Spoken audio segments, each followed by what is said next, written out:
సభాధ్యక్షులు మిత్రుడు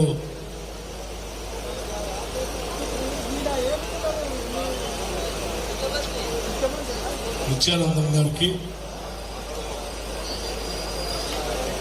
అఖిల భారత కాంగ్రెస్ కమిటీ కార్యదర్శి, కాంగ్రెస్ వర్కింగ్ కమిటీ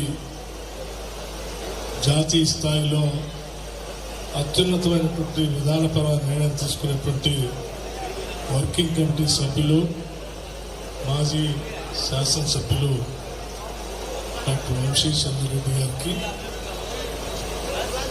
ఆ తోటి శాసనసభ్యులు సోదరులు అనిరుద్ధ రెడ్డి గారికి, అలాగే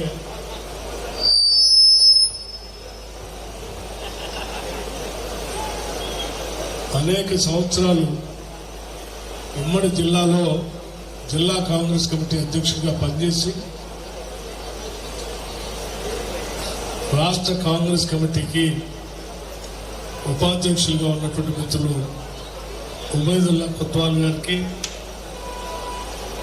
మిత్రుడు రబ్బానీ గారికి, అశోక్ యాదవ్ గారికి, వీర్ల వెంకటయ్య గారికి, కృష్ణయ్య గారికి, శంకర్ నాయక్ గారికి, మినాజుద్దీన్ గారికి, రామచంద్ర గారికి,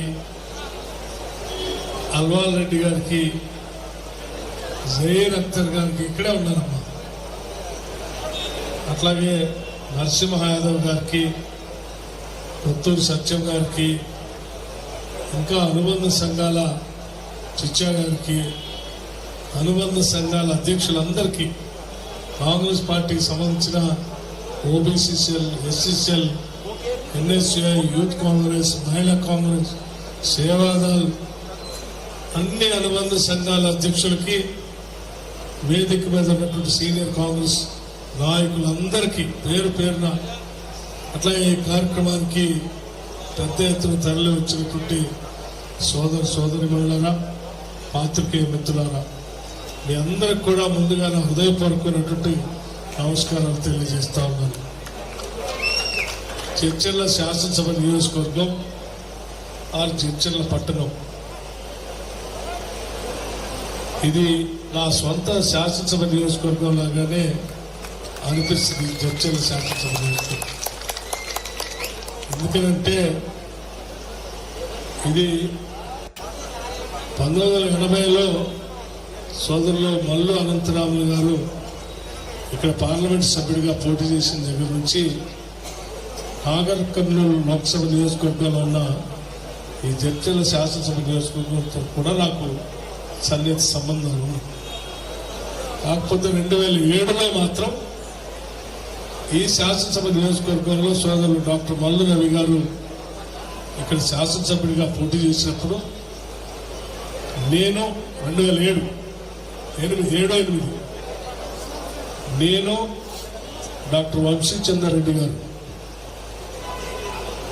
ఇంకా ఇక్కడ ఉన్నటువంటి నిత్యానందం గారు, అశోక్ గారు, ఇంకా చాలా వినాజ్ గారు, ఇంకా చాలామంది స్థానికంగా ఉన్న నాయకులు అందరం కలిసి ఇక్కడే ఎన్నికలు అయ్యేంత వరకు ఉండి ప్రతి గ్రామంతో సంబంధాలు పెట్టుకొని యువజన కాంగ్రెస్ నాయకులు, ఎన్ఎస్యూ నాయకులు, సీనియర్ నాయకులు అందరితో కలిసి చాలా పెద్ద ఎత్తున పనిచేశాం. నాకంటే ఎక్కువగా వంశీచంద్రరెడ్డి గారు చేశాడు. ఆయన నా పేరు చెప్తా ఉన్నాడు, కానీ యువజన కాంగ్రెస్ నాయకుడిగా ప్రతి గ్రామంలో సన్నిహిత సంబంధాలు పెట్టుకొని పెద్ద ఎత్తున ఆనాడు కాంగ్రెస్ శాసనసభ స్థానం గెలవటానికి వారందరి కృషి ఉంది. అందులో నేను కూడా పాల్పంచుకున్నందుకు నా అదృష్టంగా నేను భావిస్తా ఉన్నాను. ఎందుకంటే జడ్చర్ల శాసనసభ నియోజకవర్గం ఎందుకో కానీ కొంత కాంగ్రెస్ పార్టీకి దూరంగా ఉండేటువంటి నియోజకవర్గం. 78లో నర్సప్ప గారు గెలిచారు, 89లో సుధాకర్ రెడ్డి గారు గెలిచారు, మళ్ళీ 2007-8లో మల్లు రవి గారు, తర్వాత ఇది రాదు మన చేతికి అనుకున్న తరుణంలో సోదరులు అనిరుద్ధ రెడ్డి గారు పోటీ చేసి జడ్చర్ల శాసనసభ నియోజకవర్గంలో కాంగ్రెస్ పార్టీ జెండా ఎగరేశారు. అంటే ఇది మొదటి నుంచి కొంత కాంగ్రెస్ పార్టీ దూరంగా ఉన్నటువంటి నియోజకవర్గాన్ని అభివృద్ధి కొంత దూరం కాంగ్రెస్ పార్టీ శాసనసభ్యులు లేకపోతే కొంత అభివృద్ధికి కూడా దూరంగా ఉంది. అటువంటి శాసనసభ నియోజకవర్గంలో కాంగ్రెస్ పార్టీ అభ్యర్థులు గెలిచినప్పుడే ఇక్కడ అభివృద్ధి కార్యక్రమాలు జరిగాయి తప్ప మిగతా శాసనసభ్యులు ఉన్నప్పుడు ఎప్పుడూ ఏమాత్రం అభివృద్ధి జరగలేదు. ఇక్కడ మళ్ళీ అనిరుద్ధ రెడ్డి గారు గెలిచారు.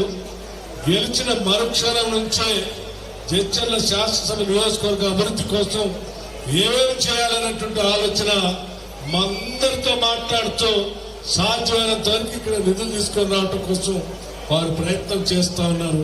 వారిని నేను మనస్ఫూర్తిగా అభినందిస్తూ జడ్చర్ల శాసనసభ నియోజకవర్గం ఇంకా బాగా అభివృద్ధి చెందాలని నేను హృదయపూర్వకంగా కోరుకుంటున్నాను. అట్లాగే మరొక ముఖ్య విషయం కూడా ఇప్పుడే డాక్టర్ వంశీచంద్రారెడ్డి గారు చెప్పారు.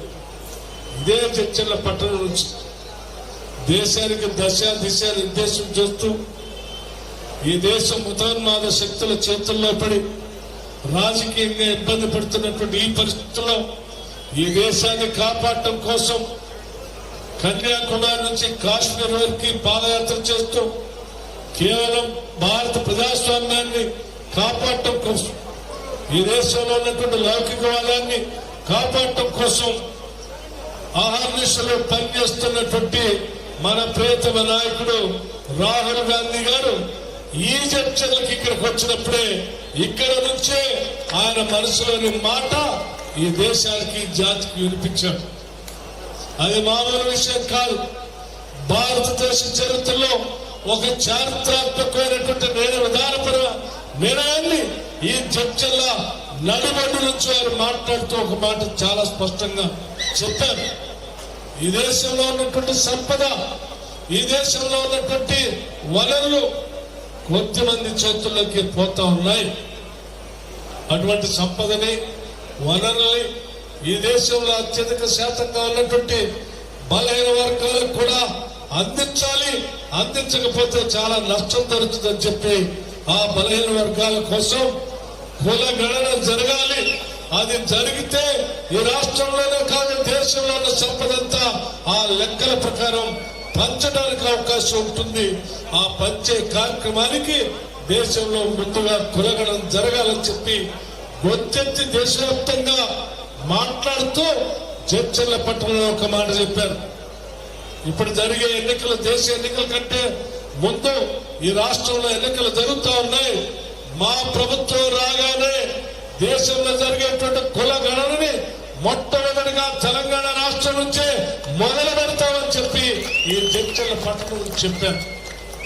వారు చెప్పినటువంటి మాటని, వారు చూపించినటువంటి మార్గంలో వారు ఇచ్చినటువంటి సందేశాన్ని కూర్చుని తప్పకుండా ఆయన ఆలోచన మేరకు నిన్న అందరికీ తెలిసిందే ఒక చారిత్రాత్మకమైనటువంటి విధానపరమైన నిర్ణయాన్ని రాష్ట్ర శాసనసభలో కాంగ్రెస్ ప్రభుత్వం రాహుల్ గాంధీ గారి ఆలోచన మేరకు కుల గణన చేయడానికి ఏకగ్రీవంగా తీర్మానం చేసినటువంటి విషయం మీ అందరికీ తెలియజేయడానికి ఇదే చర్చలకు వచ్చి ఇక్కడ మాట్లాడటానికి నిజంగా నేను చాలా అదృష్టంగా భావిస్తా ఉన్నాను, సంతోషిస్తా ఉన్నాను కూడా. అటువంటి కార్యక్రమాన్ని తిరిగి ఇక్కడ చెప్పడానికి నాకు అవకాశం ఇచ్చి ఆహ్వానించినటువంటి వంశీచంద్రారెడ్డి గారికి నేను హృదయపూర్వకంగా ధన్యవాదాలు తెలియజేస్తా ఉన్నాను.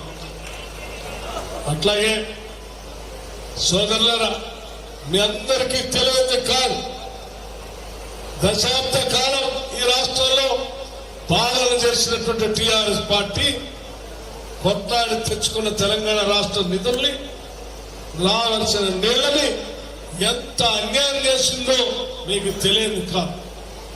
ఇదే మహబూబ్నగర్ జిల్లాలో ఈ కృష్ణా నదిపై ఉన్నటువంటి నీళ్ళని ఈ ప్రాంత సస్యశ్యామలం చేసుకోవడం కోసం ఆనాటి కాంగ్రెస్ ప్రభుత్వం మొదలుపెట్టిన జలయజ్ఞంలో మొదలుపెట్టినటువంటి ప్రాజెక్టుని పూర్తి చేయలేదు. వాటిని పూర్తి చేయకపోగా పాలమూరు రంగారెడ్డి అని మొదలుపెట్టి పాలమూరు రంగారెడ్డి పేరు మీద వేల కోట్లు ఖర్చు పెట్టి 10 సంవత్సరాలైతున్నా ఒక్క ఎకరానికి కూడా నీళ్లు ఇవ్వకుండా కోట్ల రూపాయలు దోపిడీ చేసిన సంగతి మీ అందరికీ తెలియదు కాదు. ఆ పాలమూరు రంగారెడ్డి కోసం ఆనాడు శాసనసభ్యుడిగా 2014 నుంచి 18 వరకు శాసనసభలో కల్వకుర్తి నుంచి ప్రాతినిధ్యం వహిస్తూ డిండి ప్రాజెక్టు గురించి, పాలమూరు రంగారెడ్డి గురించి, జోడాల నుంచి కొడంగల్ తీసుకున్నటువంటి నారాయణపేట కొడంగల్ లిఫ్ట్ ఇరిగేషన్ గురించి అనేక సందర్భాలు శాసనసభలో గొంతు చుచ్చుకొని అరిచి గీపెట్టినా కూడా పట్టించుకున్నటువంటి టీఆర్ఎస్ ప్రభుత్వాన్ని మేము స్పష్టంగా చూశాం. కానీ ఈనాడు ఇదే మహబూబ్నగర్ జిల్లాలో న్యాయయాత్ర చేస్తూ మహబూబ్నగర్ జిల్లాకి న్యాయం జరగాలి, ఈ ప్రాంతానికి కావాల్సిన అభివృద్ధి కార్యక్రమాలతో పాటు నీళ్లను పారించాలి, ఆ పారించడం కోసం మహబూబ్నగర్ బిడ్డగా నేను ఏ స్థాయికైనా వెళ్లి పోరాటం చేస్తానని చెప్పి ఇవాళ న్యాయయాత్ర చేస్తూ మహబూబ్నగర్ లో తిరుగుతున్నటువంటి వంశీచంద్ర రెడ్డి గారిని అభినందించడానికి వచ్చాను. నాకు శాసనసభ ఉంది, కార్యక్రమాలు నడుస్తా ఉన్నాయి.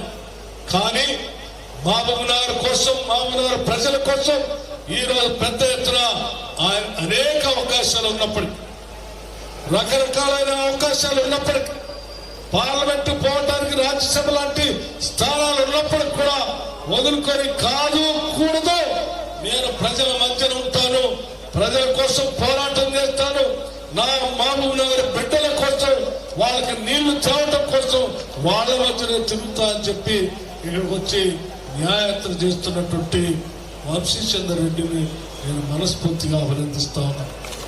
నిజమే, ఈ మహబూబ్నగర్ జిల్లాకి నీళ్లు రావాలి. ఎవరు ఎన్ని అడ్డంకులు పెట్టినా, ఎన్ని రకాల కుట్రలు చేసినా, ఆనాడు మేము మొదలుపెట్టిన జలయజ్ఞంలో మొదలుపెట్టిన ప్రాజెక్టులన్నింటినీ సంపూర్ణంగా పూర్తి చేస్తాం, నీళ్లు పారిస్తాం. పాలమూరు రంగారెడ్డి జిల్లాకి పాలమూరు రంగారెడ్డి ప్రాజెక్ట్ ని పూర్తి చేస్తాం, నీళ్లు పారిస్తామని కూడా ఈ సందర్భంగా ఇక్కడ ఉన్నటువంటి మిత్రులందరికీ సభాముఖంగా తెలియజేస్తా ఉన్నాం.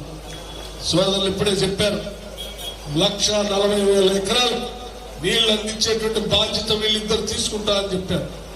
మేమందరం ఈ రాష్ట్ర ముఖ్యమంత్రి రేవంత్ రెడ్డి గారితో సహా ఈ రాష్ట్రంలో ఉన్న కేబినెట్ మొత్తం కూడా మీరు తీసుకున్నటువంటి ఉన్నతమైనటువంటి ఆశయానికి మా సంపూర్ణమైనటువంటి మద్దతు ఉంటుంది. మీరు చేసే కార్యక్రమానికి అండగా ఉంటాం, నిధులు ఇస్తాం, నీళ్లు పారిద్దామని చెప్పి మీ అందరికీ సవినయంగా నేను మనవి చేస్తా ఉన్నాను. మిత్రులారు, ఇప్పుడే ఒక మాట కూడా చెప్పారు, మన రాష్ట్రం తెచ్చుకున్నదే నీళ్ల కోసం, అన్యాయం కాకుండా నీళ్లు పారించుకోవటం కోసం. ఇక్కడ ఉన్నటువంటి చుట్టాల ప్రాజెక్టు కానీ గాంధీ గారు ఇచ్చినటువంటి హామీ ఇవాళ తెలంగాణలో